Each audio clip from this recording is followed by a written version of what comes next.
This is Gene Crane. John Facenda and I reflect about some of those shows in the old days. Hearts 6'9" out on Chestnut Street, on Man on the Street. Talking to the children, too. And Strictly for the Girls with Ed McMahon. And Mr. and Mrs. with Gene and Joan Crane. Do you remember that? You should remember that. Warren Wright. Probably first time anybody's ever said his name out loud was Willie the Worm. Yes, sir. Willie the Worm with his little fist. And the action in the afternoon and Big Top in the Park and What in the World. All 4 network feeds, and there were more. Can you remember some of them? Please do not forget Candy Carnival. You were the star in it. I remember it all too well. Summer School also. Yes. Probably our biggest program in those days was the 11th Hour News, which you and Phil and Jack and Ed McMahon did together. Thank you very much. And also the 60s with the birth of color and Channel 10 series of sensational community program specials. And they were a lot of them. I want to mention, because we all found it so exciting, the show that Peter Duncan and your son, Jack Jr., did in Borneo and Vietnam. And our kids' shows have always been so great. They certainly Gene were. London and Pixan. You remember the rest of them? How about the puppets? And the way it all began. Here is Phil Sheridan, Jack Whitaker, on whom I'm very bullish still. Ed McMahon, a very youthful Ed McMahon now, and I don't know who the fellow is in the back, but... Take a look at this Take a look at the next picture of McMahon. He's got to be 125 pounds lighter. More, and his punch alone. Remember the time when we locked him in the vault, just before airtime? Before the $1 Million movie, that's right. What happened to you here, Gene? What is that bird? Is that a blue bird of happiness on your shoulder? Never, believe me. That was a minor bird that had flown away, was up in the rigging all day, and decided to come down just as I began my morning news, and that's not staged. He had just screeched in my ear. Oh, there were so many shows we had so much fun with. These are the people who worked with us on the Mr. and Mrs. show. Charles Shaw, Bill Campbell, the Tommy Ferguson Trio, Carney C. Carney. And our family album with Aunt Molly and Ed McMahon again. And Captain Nemo, Piggy Barnes, former Eagles star. Esther and Stanley Broza with the long-running Children's Hour. Mary and Paul Ritz and their puppets. And I think that you can see Albert the Chickmunk. And Jack Valentine and the wild time we had doing action in the afternoon. To get the real story, we focused our camera on the people in our building who were here back in May 1952, 30 years ago. William Wagner, Jr., technician, joined WCAU in June of 1948. Robert Matty Matheson, engineering supervisor, joined WCAU in April of 1947. Theodore Vaughter, technician, joined WCAU in June of 1948. Well, the thing that pops into my mind about moving out here was the long day we put in the day we moved out here, which was actually we started shutting down on the 18th, Sunday the 18th. Our crew came in at 7:30 in the morning, and we did all the live shows except one that day, starting at, as I said, 7:30 in the morning until we finished the last show, which was the news on the 11 o'clock news. As we finished the 11 o'clock news, the ADs started pulling the sets off the set while we're on the air, and we started turning the lights out until there was just one light left, and said good night, and that last light went out. That's after that they signed off, and our crew started tearing down the last studio, which was Studio A, and ripping out all the equipment, all the lights, and loading all this into the truck. The other studios had already been stripped by the other crews all during that day and been delivered out to the new building. After we finished with the studio, we had to go down and help tear out the central control, which we call master control in those days, and load that into the truck, then bring it all this out to the new building and unload it, and set up the gear in the new studio. And we finished at just about 7:30 the next morning when they went on the air at that point, and that's when our crew was sent home. Matty and Bill here were here building this place, and we're getting it on the air and then some. So, what do you say there? Ted's memory is a lot more vivid and remarkably better than mine. The entire time sort of fades in the dim past for me. I had been out here since the previous December working on drafting and construction, so that the actual date of the move is a little bit blurred in my memory. I do recall the morning of Monday, the 19th of May, yes, when we began operation from TV control, and Charlie Walsh and Ed Johnson were manning the TV control room, and I thought to myself how well those two fellows adjusted to the new situation, almost as if they had been in operation for years. Had no difficulty whatsoever with it.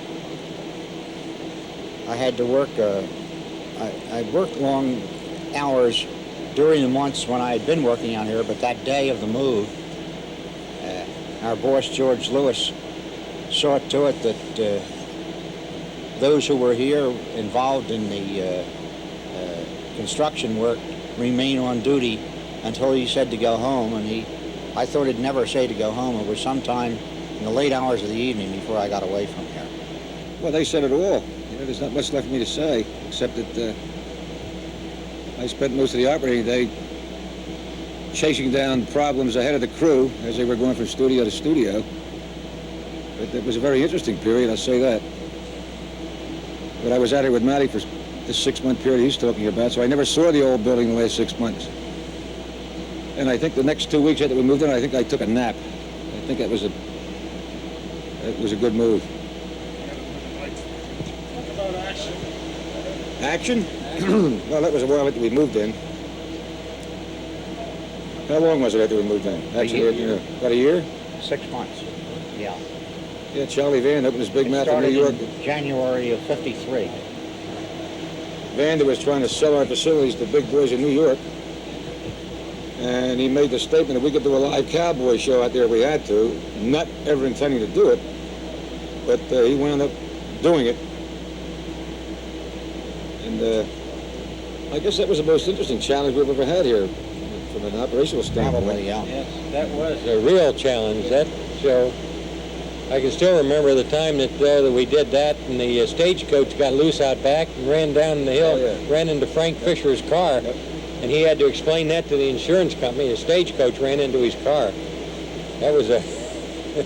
Ted, an interesting point that your memory is much better than mine was how many network originations we were doing a week during that first year of operation out here. Do you recall? Oh, I don't remember the exact number, but there must have been 8 or 10 shows, different shows, a week. I think it went well beyond, well above that figure, don't you, Bill? Saturday and Sunday were a hell of a lot. Oh, yes. We did that many on Saturday and Sunday alone. I know we did more than any of the owned and operated stations at the time. Well, we were doing it all because New York really didn't have No any studio facilities. base of operations for network originations, and they were using this facility to a great extent at that time. Hollywood wasn't on the line yet because the cable didn't go across country.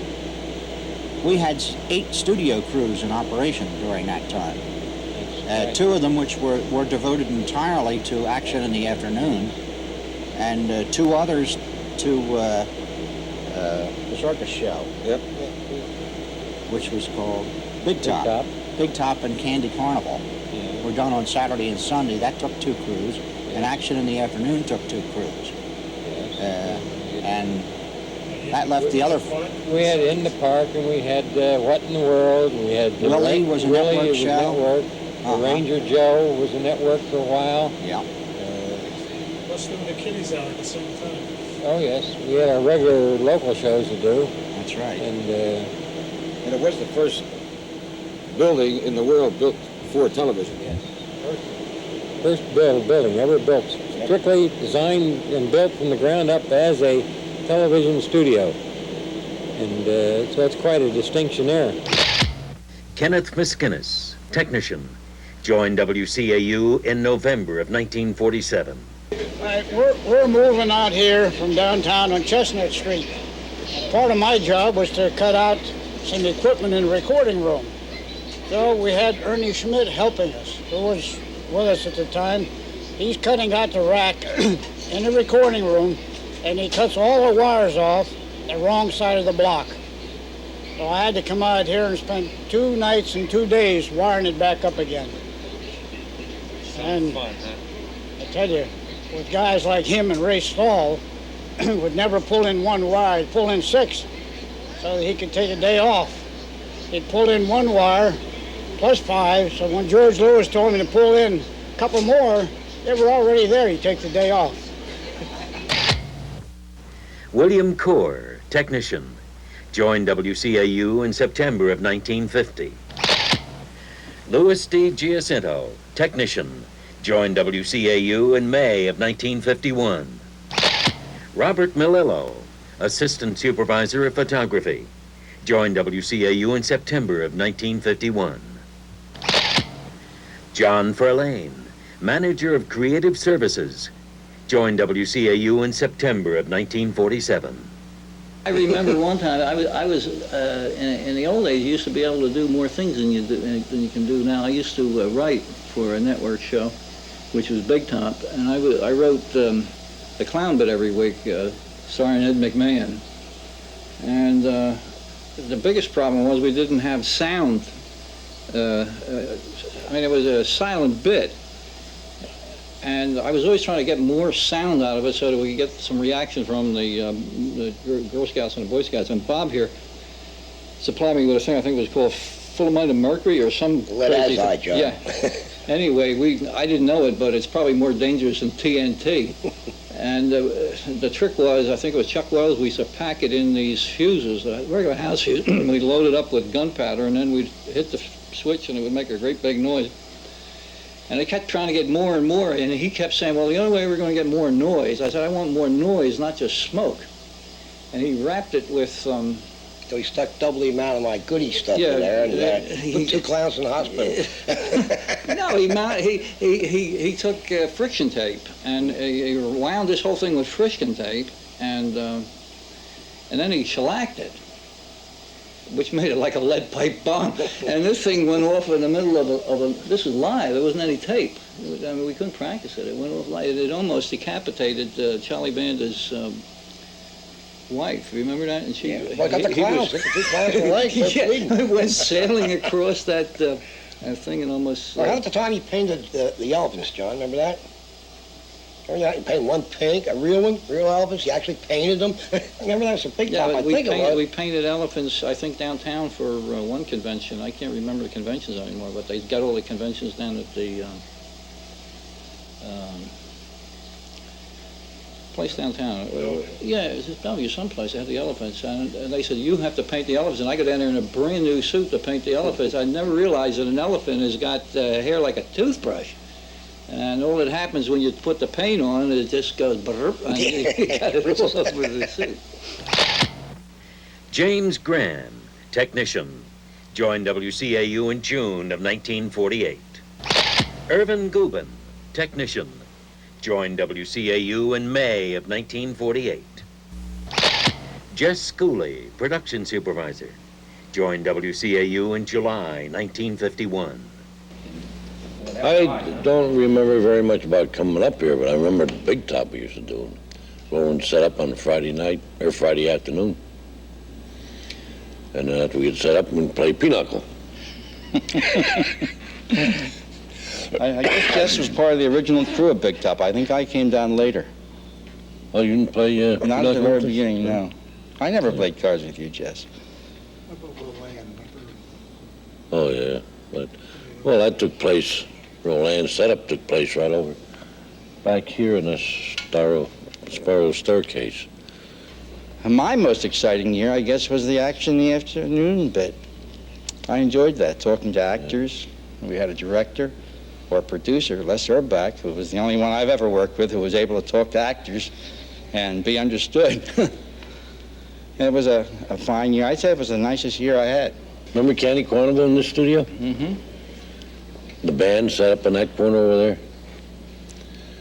And young kids used to come in, and acrobats and trapeze artists. It was a miniature Big Top. Yeah, remember when Big Top burned down at Camden Convention Hall? Right. We came and did it in the studio here. Right. Oh, John Heatherton always told a nice story with Cinderella Weekend. It was a radio television show. And John Ulrich directing. Do you remember that? Yeah. The only thing wrong is all the answers to the questions that with John Ulrich in the control room was gooping. I spent about 4 or 5 years with Bill Ludis in Master Control. Bob Guest used to. The orange. This is a trademark of mine, an orange. We just used it in the program, didn't we? That science show? You're right. On the Galaxy? Yeah, it wasn't too long ago they used it. We played with the orange, and we finally put it on a turntable, and we must have taken 40 minutes of pictures of it. We ended up using it as the opening of the show. Don Mannix was ingenious with it. And I think Joe Sidlow and I played, and we took pictures for that long. And they used it. You know, I remember Ulrich when he was announcing movies out of Master Control. They grabbed him a couple times to do that. Oh, yeah. And he made one announcement, then he thought he had the mic off, and he said something else, you know.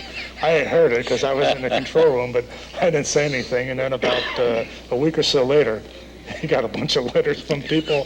He said, "Did I say that?" I said, "I heard it, but we're the only two that did." I said, "Shut up."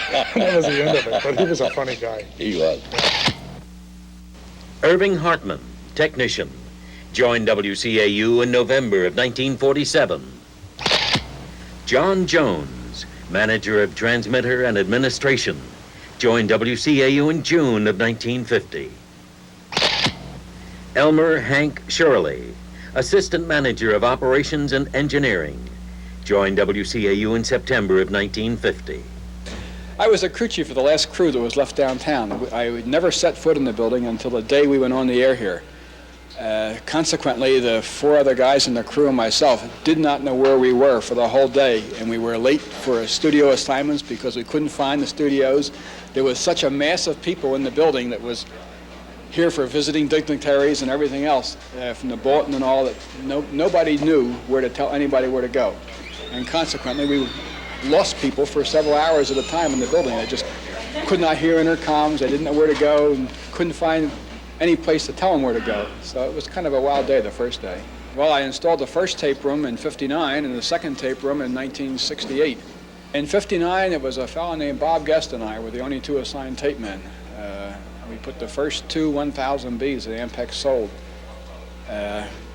One of our machines was diverted to the UN for Khrushchev to go bouncing with his shoe on the table, and we got it from CBS from the UN, and it was so modified that it took the Ampex tech rep and myself a week to make it work again. And that machine had 1 transistor and was all tubes. That takes us back. Norman Katz, technician, joined WCAU December of 1951. Marjorie Cavevas, technician, joined WCAU in May of 1949. Morton Shavenson, art department supervisor, joined WCAU in May of 1951. I remember in this studio we did the Shock Theater, where we had this all looked like an underground cave. And the spiral staircase that was here already was utilized as if we're going down a dungeon. And all the walls were made up with paper mache, looking like a big black dungeon, and it created a marvelous atmosphere. I thought it was one of the most creative and innovative techniques we ever had here, aside from all the cowboy show that we had here, Action in the Afternoon.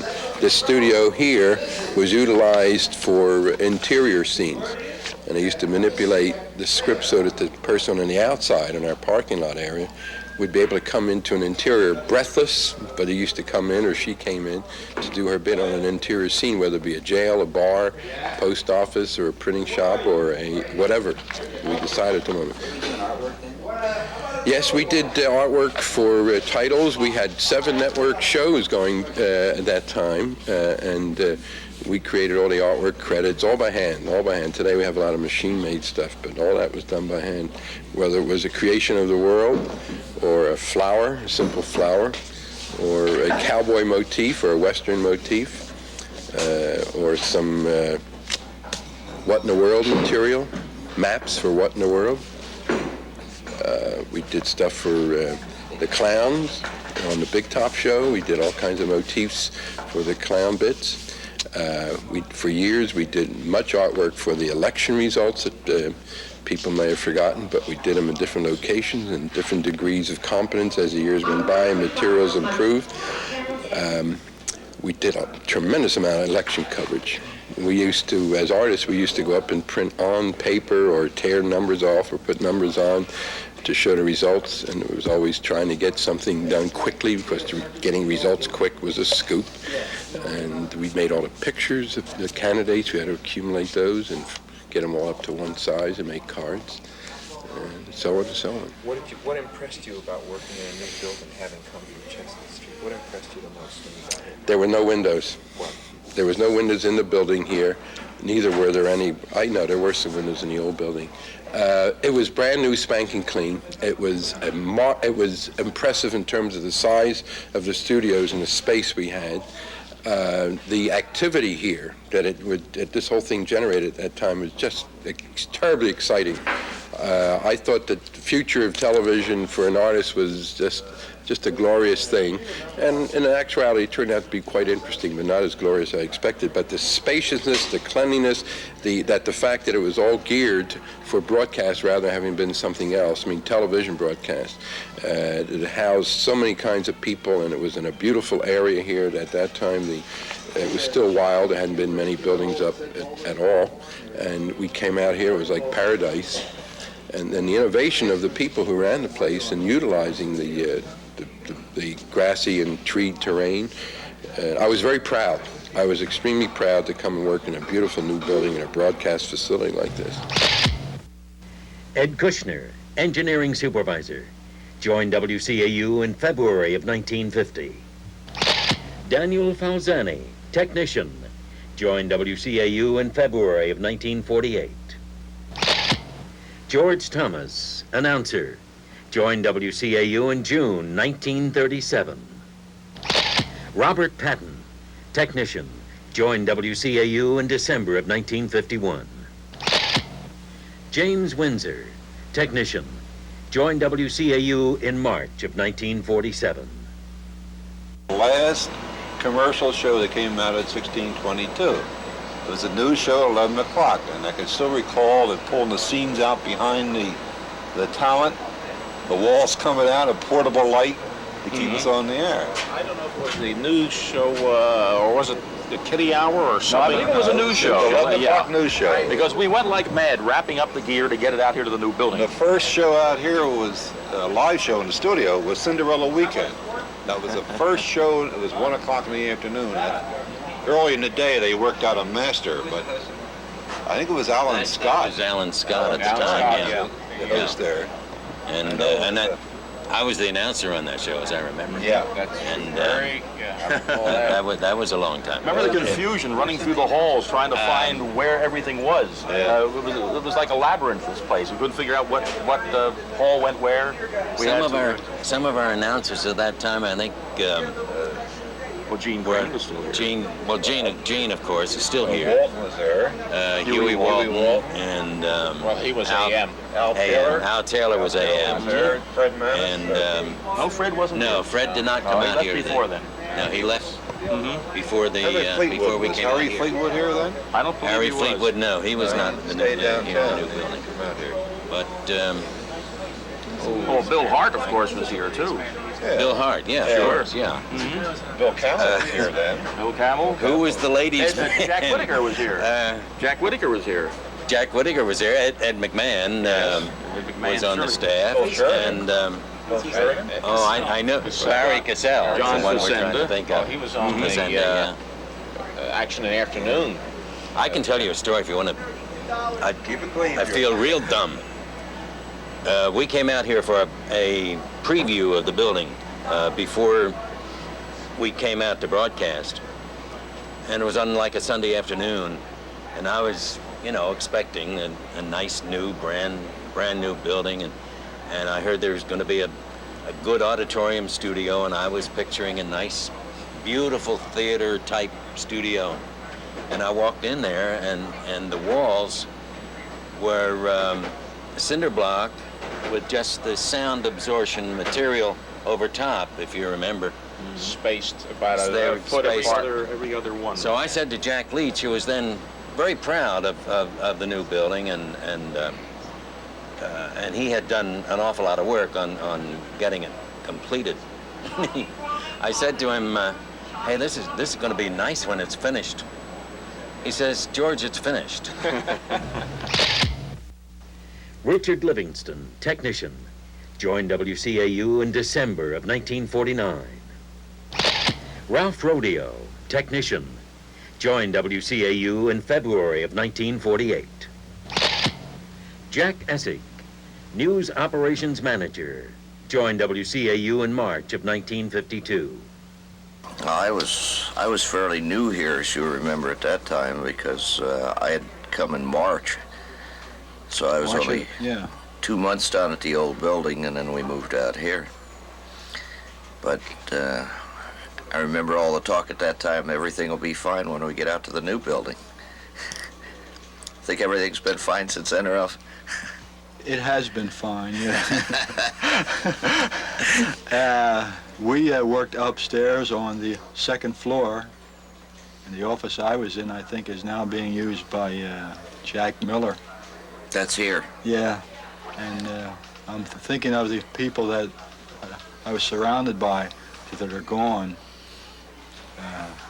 There was Harold Higgins, Frank Martin, George Lewis. Who else? Dave Who's Gillette. up there? Yeah. It's Dave Gillette. Yeah, just about. They're all gone now. Leach, John Leach. John Leach, of course, was director of engineering. I don't think there's anybody from news left from May of '52 when I was here. Who was the news director? No, Al Ringler was the news director, and then Charlie Shaw took over just after we moved out here in the summer. But I guess the oldest one still around was Joe Daly, and he came somewhere in the fall of that year.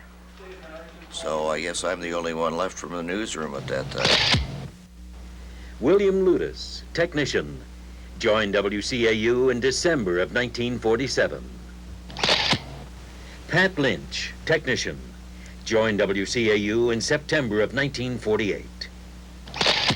Vincent Walker, manager of office services, joined WCAU in June of 1951. We were out here 2 weeks before the whole move. I came out to this cavernous building with no one around except a few technical guys. And I was in charge of the department to make sure we got communication in this building and communication back to 1622 Chestnut.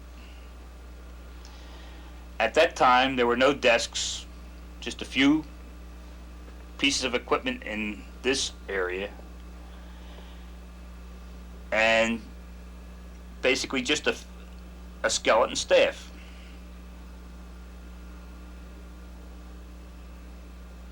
Finally, we did move our whole entire department 1 week before the rest of the building moved. We moved that whole department by ourselves, including presses, paper cutters, paper stock, and everything. It was just 2 days of back-breaking work. James Manning, technician, joined WCAU in June of 1950. William Morris, technician, joined WCAU in February of 1948. Joan Boyle, secretary to J. Feldman, joined WCAU in January of 1952. I started at 1622 in the television sales department, and I was secretary to the account executives at the time. And I remember when we were moving out here, quite a few of the young gals at the station thought it was so far out in the country they didn't want to come. And Bill Hart was with us then, and Gene Crane. We had about 7 account executives at the time. Of course, now the sales department has doubled. There weren't any restaurants around except we'd go up to 54th and City Line or the Kinwood. We used to go to the Kinwood every Friday night. Those of us who were working late, getting in coffee or whatever. And we'd go up there and meet the town afterwards. Robert Pat Patterson, technician, joined WCAU in September of 1948. George Schumacher, technician, joined WCAU in March of 1951. Joseph Sidlow, technician, joined WCAU in December of 1950. Richard Kearney, technician, joined WCAU in September of 1950. But I remember working around the clock. As soon as we finished Horn Harlot Showings Hour, we took all the equipment out of there, loaded it on trucks, and brought it out here. So everything worked right on around the clock. What shows do you remember most? What was most fun? Action in the afternoon was the most fun. Ah. With John Ulrich directing. I thought Big Top. Big Top? Yeah. You thought? Yeah. Well, I'll tell you, I remember when Fred Betts was bitten by a bear. Do you remember that? He backed into a cage. Oh, poor Fred. Oh, yeah. Yeah, when he was doing the, what was it, Fender and Haley commercials? Well, chip cracker peel, and he hit the 2 pipes together, and all the paint chipped off the pipes. Oh, the other one was P.O. wine. Yeah, P.O. wine, right. And he poured the red P.O. wine over into a glass, over a white sable, and it went in the glass this way out the other, and right onto right on the sable. Yeah, I remember that. What was the other one he said about the paint? And Finner and Haley loved it. Yeah. Do you remember that? They had great rotten sales. paint or something like that. Had great sales the week following. Yeah, I remember that. Yeah. There's no Esslinger beer. Was there anything on that? No, that was John Facenda had Esslinger beer. Draft beer in a bottle. Do you remember that? One of the funny parts about that commercial in the movie was when who was the comedian who came in from New York? Bob Hope. No. Oh, he was on McMahon's show. Yeah, I had something like an 11 o'clock show. Robert Q. Lewis. Oh, Robert Q. Lewis, And he came in and he joined John at the end. John always used to sign off by going into the bar, picking up 2 6-packs, putting it into a paper bag and walking out. In the meantime, Robert Q. came in. John gave him a glass of Essling. He took 1 drink and fell over flat on his back. Oh, he did this first, and then fell over, yeah. Yeah. I remember that, yeah. And John just didn't know what to do. Just said good night.